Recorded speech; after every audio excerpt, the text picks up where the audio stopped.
আমাদেরকে সুড়সুড়ি দিবেন না। নতুন করে সুড়সুড়ি দেওয়ার কিছু নেই। আমরা পরিষ্কার বলে দিচ্ছি, আমরা দীর্ঘকাল বসে বসে আপনাদেরকে এই সুযোগ দেব না। সুযোগের সময় খুবই সীমিত, সময় ফুরিয়ে আসছে। আমার করুণা লাগে, প্রধানমন্ত্রীর এই পদটা রাষ্ট্রীয় পদ, তিনি রাষ্ট্রের প্রধান নির্বাহী। তার দিকে তাকিয়ে বিশ্বের জনগণ বাংলাদেশকে হিসাব করবে। তার মুখ দিয়ে যদি অনবরত এই সমস্ত ভুলভাল কথা বের হতে থাকে, বাংলাদেশ লজ্জিত হবে, ক্ষতিগ্রস্ত হবে। এদেরকে চিহ্নিত করুন। যারা আপনাদেরকে ভুল বুঝাচ্ছে, আপনার সম্মান মানে বাংলাদেশের সম্মান যারা ধ্বংস করছে, এদের ব্যাপারে ব্যবস্থা নিন। নইলে ক্ষতিগ্রস্ত শুধু আপনি হবেন না, গোটা জাতিকে আপনি ক্ষতিগ্রস্ত করবেন। এবারকার বাজেট বিরোধী দল প্রতিক্রিয়া জানাবে, খুবই স্বাভাবিক। এটা গণতন্ত্রের এসেন্স, এটা গণতন্ত্রের সৌন্দর্য। এতে রাগ করার কি আছে? অল্পতে ধৈর্য হারালে 18 কোটি মানুষের দায়িত্ব পালন করবেন কিভাবে? হ্যাঁ, জনগণ সমর্থন দিবে, প্রশংসা করবে। জনগণ যখন দেখবে জন আকাঙ্ক্ষা বাস্তবায়নে আপনি এবং আপনার সরকার আন্তরিক। কিন্তু জনগণ যখন দেখবে 70% মানুষের রায়কে আপনারা অপমান অগ্রাহ্য করছেন, জনগণ বসে বসে আঙ্গুল চুষবে না। রায় দিয়েছে জনগণ, মানতে হবে সরকারকে। যে সরকার জনরায় মানে না, সেই সরকার জনগণের সরকার হতে পারে না। সংসদে তারা বলেন তাদের হিসাব অনুযায়ী বিভিন্ন মেকানিজমে সরকারে গিয়ে এখন বলছেন 51% মানুষ তাদেরকে ভোট দিয়ে সরকার গঠনের সুযোগ দিয়েছে। ভালো কথা, কিন্তু 70% মানুষ যে ভোট দিয়ে বলেছে গণভোটের গণরায় মানতে হবে, সেটা মানছেন না কেন? 51% বুঝতে পারলেন, 70% বুঝতে পারেন না? হ্যাঁ, 9 ঘন্টা বললে আসলে হিসাব মিলাইতে সমস্যা হবে। হিসাব মিলানোর জন্য ভালো মানুষ পাশে রাখুন,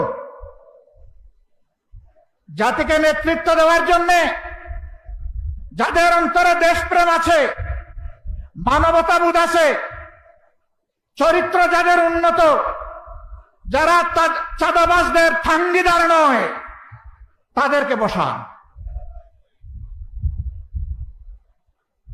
একজন কুখ্যাত ব্যাংক ডাকাত, তার গাড়িতে চড়ে যারা রিসিপশন নেবে, তাদের দ্বারা আপনার সরকার বাংলাদেশের জনগণকে কিছু দিতে পারবে না।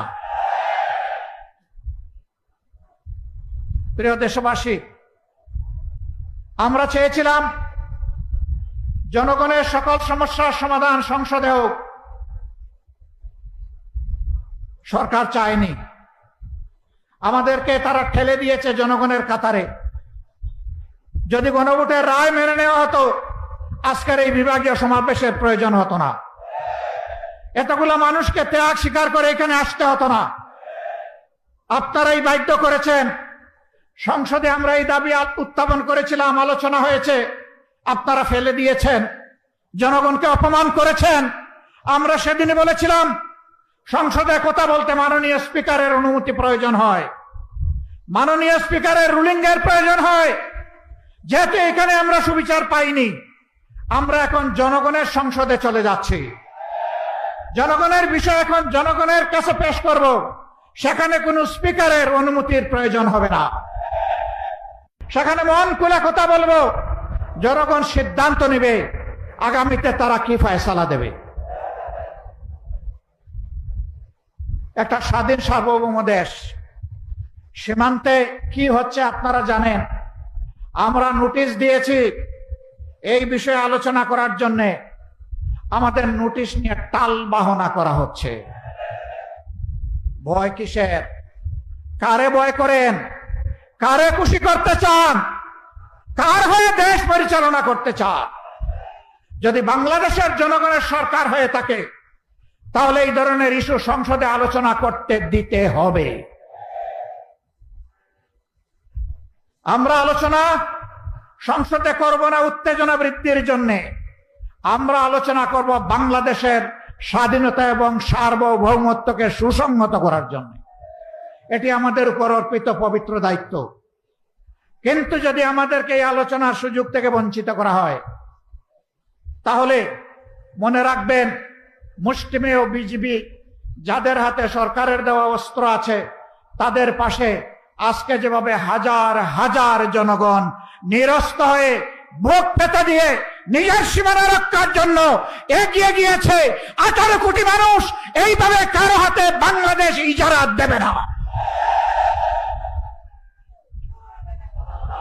এই 18 কোটি মানুষের 36 কোটি হাত বাংলাদেশকে পাহারা দিয়ে রাখবে ইনশাআল্লাহ। জাতির সাথে গাদ্দারি করে কেউ পার পাবে না। আমরাও গাদ্দারি করলে জাতি আমাদেরকেও ক্ষমা করবে না। আমরা জাতিকে কথা দিয়েছি, কথা দিচ্ছি, আমরা জাতির সাথে আমরা গাদ্দারি করব না ইনশাআল্লাহ। জীবনের বিনিময় হলেও আমাদের দেওয়া কথা আমরা রক্ষা করব। সম্মানিত বন্ধুগণ, জনগণ আশা করেছিল ইন্টারিম গভর্নমেন্টের পরে নির্বাচন হয়েছে, নির্বাচিত সরকার আসলে চাঁদাবাজি বন্ধ হবে। বাংলাদেশের কোন জায়গায় চাঁদাবাজি বন্ধ হয় নাই, হয়তোবা চিটাগাঙ্গে বন্ধ হয়ে গেছে। চাঁদাবাজি এখানে চালু আছে। রেট কি বেড়েছে না কমেছে? এই চাঁদাবাজ কারা জনগণ কি জানে না? জনগণ কি চিনে না? মাননীয় প্রধানমন্ত্রী, চাঁদাবাজকে আপনি সামাল দিন। আপনি কথা দিয়েছিলেন আপনি ক্ষমতায় আসলে দুর্নীতির টুটি চেপে ধরবেন। আমরা দেখতে পাচ্ছি দুর্নীতিকে জাতীয়করণ করা হয়েছে। দুর্নীতি এবং চাঁদাবাজির বিরুদ্ধে কথা বললে কারো যদি মন খারাপ হয়, আমাদের করার কিছুই নাই, বলে যাচ্ছি, বলেই যাব। এবং শুধু বলার মধ্যেই আমরা ক্ষান্ত হব না, আমরা জনগণকে সাথে নিয়ে গণপ্রতিরোধ গড়ে তুলব ইনশাআল্লাহ। আপনারা তৈরি আছেন? আমাদের পরিষ্কার কথা, গণভোটের রায় বাস্তবায়ন করতে হবে। গণভোটের রায় বাস্তবায়ন করতে হবে। গণভোটের রায় বাস্তবায়ন করতে হবে। যদি না করেন, তাহলে যেভাবে 96 সালে নিজেরাই শেষ পর্যন্ত কেয়ারটেকার সরকারের বিল নিজেরা এনে পাশ করতে বাধ্য হয়েছিলেন, এই রেফারেন্ডামও বাস্তবায়ন করতে আপনারা বাধ্য হবে। ভালোই ভালোই মেনে নিন, জনগণকে রাজপথে ঠেলে দিবেন না। আমরা শান্তিপূর্ণ গণতান্ত্রিক ধারায় থাকতে চাই, আমাদেরকে থাকতে দিন। আমাদেরকে সুড়সুড়ি দিবেন না। নতুন করে সুড়সুড়ি দেওয়ার কিছু নেই। হুমকি ধমকি দিবেন না। মাঝে মাঝে হুমকি ধমকি দেওয়া হয়, জেলের ভয় দেখানো হয়। ফাঁসিকে যারা তুচ্ছ মনে করে তাদেরকে জেলের ভয় দেখাবেন না। দেশ এবং জনগণের জন্য ফাঁসি বরণ করতে হয় প্রস্তুত। দেশ এবং জনগণের জন্য জীবন দিতে হয় প্রস্তুত। দেশ এবং জনগণের জন্য একবার নয়, বারবার জেলে যেতে হয় প্রস্তুত। কিন্তু এই জেলের তালা স্থায়ী নয়, চাবিওয়ালাও স্থায়ী নয়। তালাও পরিবর্তন হয়, চাবিও পরিবর্তন হয়, এটা মাথায় রাখতে হবে।